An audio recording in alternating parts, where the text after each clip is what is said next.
Vamos lá, pessoal, continuando aqui na nossa segunda parte da aula. Então, a gente viu ali os conceitos de pressão, como eles funcionam. Existem várias relações de pressão que eu posso utilizar para calcular a pressão. Então, por exemplo, uma delas é por meio do teorema de Stevens. O que me diz o teorema de Stevens? A diferença de pressão entre dois pontos de um fluido em repouso. Então, imagine que você tem um recipiente no fluido em repouso. Então, a diferença de dois pontos diferença de pressão entre esses dois pontos, você calcula por essa equação do teorema de Stevens, que a pressão é o gama, que esse gama aqui é o peso específico, vezes a altura. Então, a altura do recipiente, você tem uma altura aqui entre dois pontos, a pressão, a diferença de pressão entre esses dois pontos é dada por esse produto. E o peso específico você conhece do fluido que você estiver trabalhando. Então, esse é o teorema de Stevens.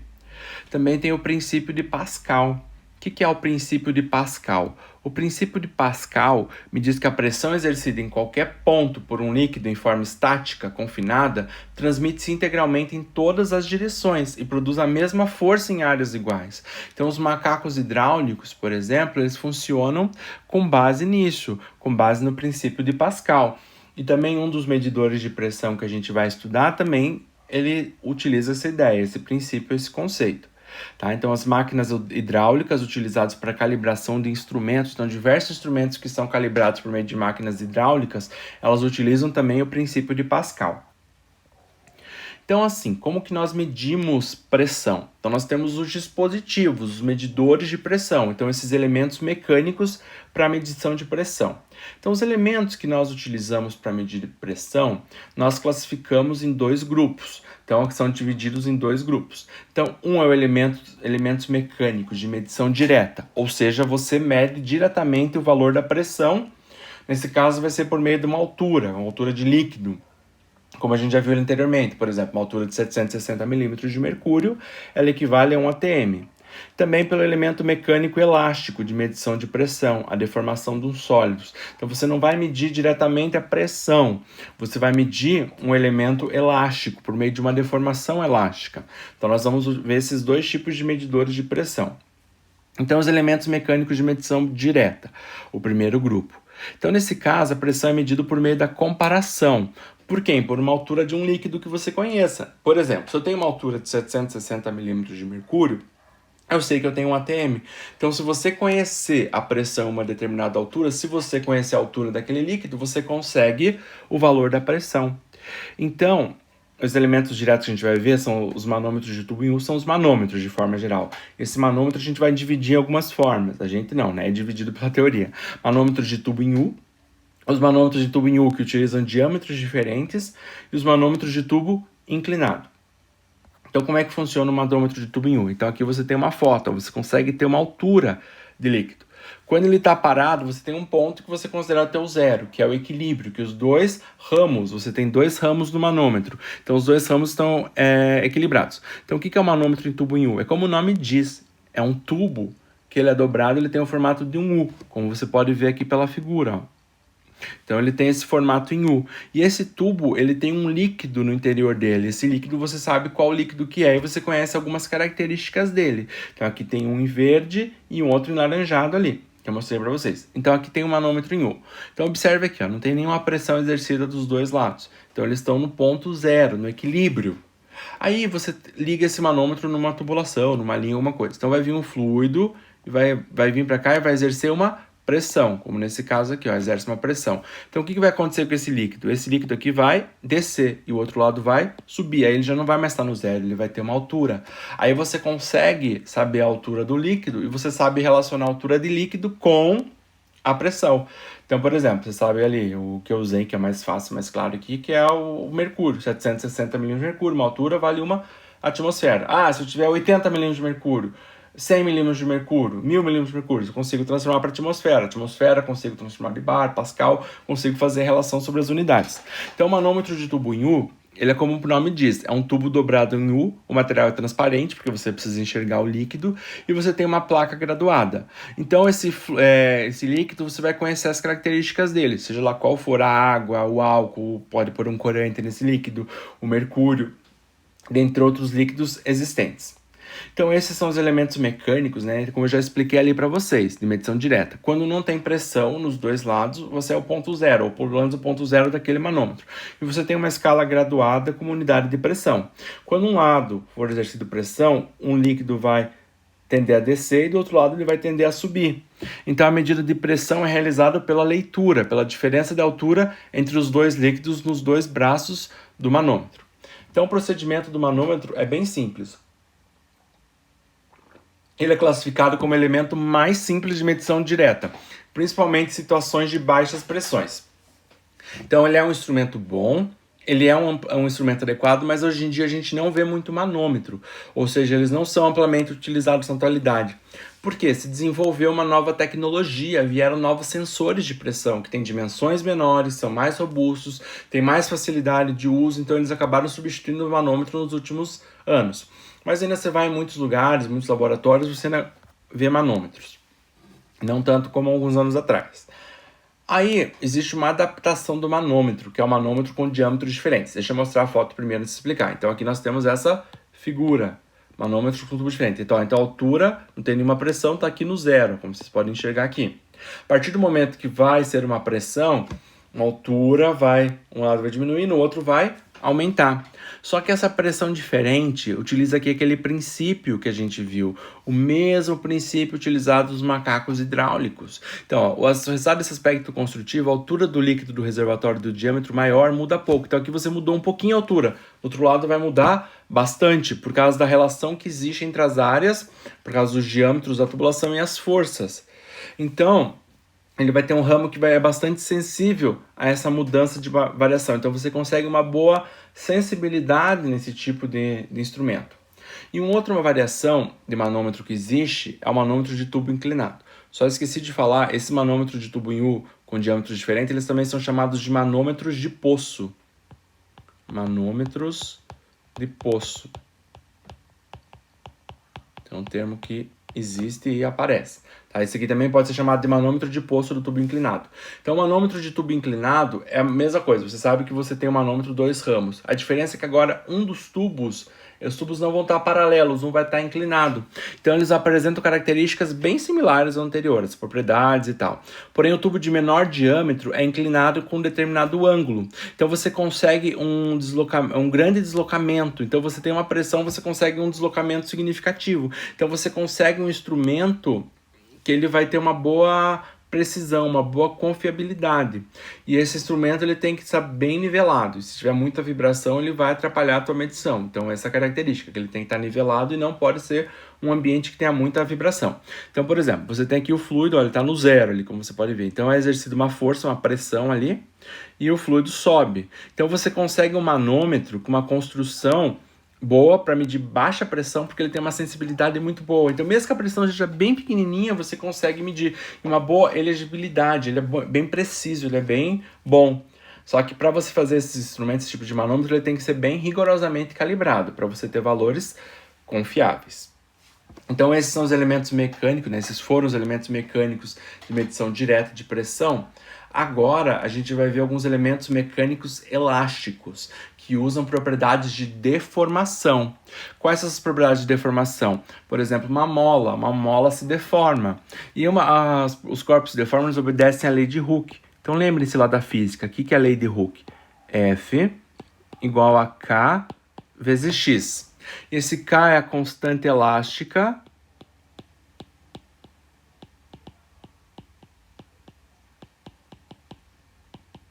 e o X é a deformação. Não é o comprimento, e sim o quanto que o corpo deformou. Então, se você tem isso relacionado com uma força é a constante elástica vezes a deformação, e você sabe que pressão é força sobre área, você também consegue relacionar força com pressão, certo? E a deformação relacionada com a força, você relaciona isso com pressão. Você consegue ajustar e calibrar teu instrumento para te dar valor de pressão. Então, os instrumentos elásticos de medição, eles têm esse aspecto. Então, eles funcionam com o princípio de deformação ou tensão. Eles sofrem uma tensão e deformam. Eles obedecem os princípios da lei de Hooke. Então, esses são os diafragmas, os foles e os tubos de Bourdon. Então, são 3 tipos que a gente vai ver aqui. O diafragma, fole e tubo de Bourdon. Vamos começar com os tubos de Bourdon. Então, o que é um tubo de Bourdon? Um tubo de Bourdon é um tubo que possui uma seção oval. E essa seção oval é disposta na forma de um arco de circunferência. Vamos ver pela figura, fica mais fácil. Então, ó, você tem aqui uma seção oval, que parece um arco de circunferência. Ó, num lado você tem uma conexão que vai estar ligado com o teu fluido, com o teu processo, e no outro você vai ter um ponteiro, que vai te mostrar ali o valor da pressão. Então, ele tem uma das extremidades fechada e conectada ao dispositivo de indicação transmissão de controle. Então, aqui vai estar ligado no dispositivo de transmissão. E o outro vai estar ligado no processo, que você vai estar medindo a pressão de um fluido que vai estar passando no processo. Então, vem esse fluido, exerce uma pressão, vai ter todo um sistema, algum deles tem uma mola e tal, que vai fazer deformar, e essa haste, esse ponteiro vai se mexer. Então, você vai ter uma escala ali que vai te dar o valor de pressão. Então, a pressão exercida no interior do tubo de Bourdon, por exemplo, a pressão exercida pelo fluido, ela vai ocorrer toda uma movimentação na parte da extremidade fechada, esse valor vai ser transmitido por meio das engrenagens, ele vai transmitir e indicar o valor da medida da pressão. Então, os tubos de Bourdon, eles têm 3 tipos principais. Então, o primeiro que a gente vai ver, esse daqui, ele recebe o nome de Bourdon tipo C. Então, vem o fluido, ó, exerce uma pressão, ele vai deslocar o sistema, as engrenagens, e o ponteiro vai se mexer ali, ó. Então, você vai ter o valor da pressão. Ele pode ter um aspecto um pouquinho diferente desse tubo C, que é esse segundo que a gente vai ver aqui. Então, ele se chama Bourdon tipo espiral, mas o funcionamento é o mesmo, ó. Vem o fluido, exerce uma pressão, vai desenvolver o sistema que vai mexer ali o ponteiro e vai me dar o valor. E o terceiro tipo é chamado de Bourdon helicoidal, mesmo funcionamento, ó. Vem aqui a pressão, essa pressão vai deformar o meu sistema, que vai estar ligado numa haste, e vai ter um ponteiro ali que vai me dar o valor. Então, aqui só algumas fotos dos 3 tipos de Bourdon, tipo C, espiral e helicoidal, que eles são bem conhecidos. Aí o segundo tipo que a gente vai ver, ele é chamado de diafragma. Então, como que são esses medidores de diafragma? Diafragma porque eles contêm uma membrana. Olha aqui na figura. Por exemplo, veja que você tem uma membrana aqui. Então, essa membrana, ó, vai vir o fluido, vai exercer uma pressão, ó, e essa membrana ela vai se mover conforme vai receber essa pressão. Então, conforme ela for movida, de acordo com a pressão ali, ela vai estar ligada numa haste, que também vai se mover, que vai estar ligado num sistema, que vai estar ligado num ponteiro e vai me dar o valor da pressão. É uma ideia parecida, porque essa membrana ela vai sofrer uma deformação. Então, essa membrana é constituída de um material, né, uma película, um material fino, uma película que a gente denomina membrana. Esse material ele tem que ser elástico, ele tem que ser deformado. E você pode utilizar essas membranas de materiais que sejam metálicos ou de materiais não metálicos. Então aqui está meu sistema, né? Você tem a conexão de pressão, uma mola, um ponteiro ali. O diafragma aqui, ó, representado ali. Então esse diafragma vai se deformar, que vai estar ligado no sistema ali. No caso a mola, ele vai estar ligado ali no ponteiro, né? E vai ter uma escala que vai me fornecer o valor de pressão. Então esses diafragmas, se eles forem metálicos, a pressão vai depender da deflexão, quanto que essa membrana consegue se contorcer, né, se defletir, na verdade, sofrer uma deflexão, de acordo com a pressão que for exercida nelas. Os não metálicos, eles são usualmente instalados em situações que você vai ter uma mola junto, uma mola calibrada ou algum outro elemento que seja elástico. Os diafragmas metálicos, eles são dispositivos primários, né, quando está em contato direto ali. E eles são utilizados para medir pressão usualmente muito baixa, porque de repente se a pressão também for muito alta, vai danificar o teu sistema ali, né? Você vai ter uma deformação maior, pode deslocar ali o sistema mais do que você deveria, e você pode danificar o teu sistema. Então, de uma forma geral, ele é utilizado para pressão relativamente baixa. Ah, professor, se a gente pôr um diafragma maior, bem grosso, aí você vai ter uma dificuldade na deflexão desse material também. Então, muitos materiais eles podem ser utilizados para fazer esse diafragma. Entre eles está o latão, o bronze, o cobre, o aço inoxidável. Se o diafragma for não metálico, a concha, se o diafragma é metálico, como que vai funcionar isso? Tem vários fatores que vão influenciar a minha medida de pressão e o meu ajuste, a minha calibração. Dentre eles está o diâmetro da concha, a espessura do material que você vai utilizar. Cada material vai ter a sua elasticidade e também da pressão que você vai trabalhar. Então, são esses os fatores que você vai utilizar para escolher aquilo que você quer, para ter o teu diafragma, para ter a tua concha. Agora, quando ele é não metálico, ele também é conectado no processo que você quer medir, mas usualmente ele vai ter um sistema ali com uma mola calibrada, ou algum elemento elástico. E ele é bom esse sistema porque ele consegue medir pressões bem pequenas, então ele consegue medir pressão a vácuo. Então, o diafragma não metálico, existem vários materiais que podem ser utilizados. Dentre esses materiais estão teflon, neoprênio, polietileno. E o terceiro elemento elástico que a gente vai ver, ele é chamado de fole. O que é fole? O fole está aqui, ó. O fole, ele parece, eu gosto de falar, ele não é uma mola, ele parece uma sanfona. Então, é um elemento que você pode ter pressão exercida ali. Então, pode sofrer uma contração, uma expansão, né? Porque essa sanfona, ela se mexe. Essa sanfona tá ligada no quê? Numa mola. Essa mola tá ligada numa haste aqui, num ponteiro, que vai me dar o valor. Então, é um procedimento bem parecido com os dois anteriores. Então, fole são essas espécies de sanfona, digamos assim, num português, para ficar mais claro para aqueles que não conhecem. Eles são elementos elásticos, que eles podem sofrer tanto a expansão quanto a retração, se for submetido a uma pressão. Então, esse movimento é usado para indicar, né, para você medir o valor da pressão que você trabalha, tá? Então são diversos materiais que podem ser utilizados, bronze ferroso, cobre berílico, aço inoxidável, tem outros materiais que você pode utilizar nesse fole. Então aqui nessa figura mostra alguns exemplos de fole, tá? Então ó, a pressão aplicada no interior do fole provoca distensão e ele tem que vencer, a flexibilidade do material tem que vencer essa distensão. Então a força que vai ser exercida ali. Então o deslocamento do ponteiro vai ser relacionado, vai ser proporcional a essa força que é aplicada ali no fole, na parte interna dele. Então aqui na figura, ó, nós podemos ver aqui está em destaque, né, o fole. E uma outra figura também que a gente pode ver o fole. Beleza? Então esses são os materiais elásticos, perdão. Então são os medidores elásticos. Também existem outros que eu vou passar aqui bem brevemente com vocês. Por exemplo, piezoelétrico. Existe o piezoelétrico, são medidores de pressão que utilizam cristais. São os chamados cristais piezoelétricos. Esses cristais piezoelétricos, eles produzem uma tensão. Então, assim, o cristal não está sofrendo nenhuma tensão, ele tem uma característica. A partir do momento que esse cristal ele sofre uma tensão, uma pressão, uma tensão sobre ele, ele muda a conformação dele, e ele gera uma tensão. E essa tensão é proporcional à força que é produzida ou à pressão que você aplicou nesse cristal.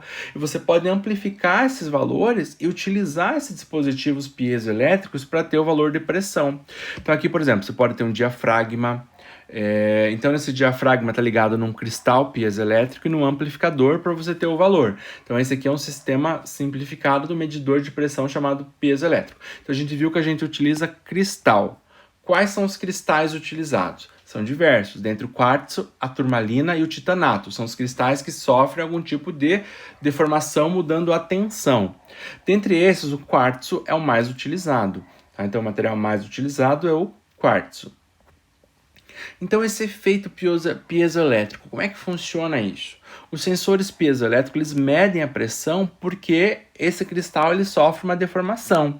E quando esse cristal ele é deformado, existe uma diferença de potencial, uma carga eletrostática quando existe essa tensão ao longo do plano específico de tensão. Por isso que a gente consegue ajustar isso e calibrar para ter o valor de pressão. Beleza, pessoal?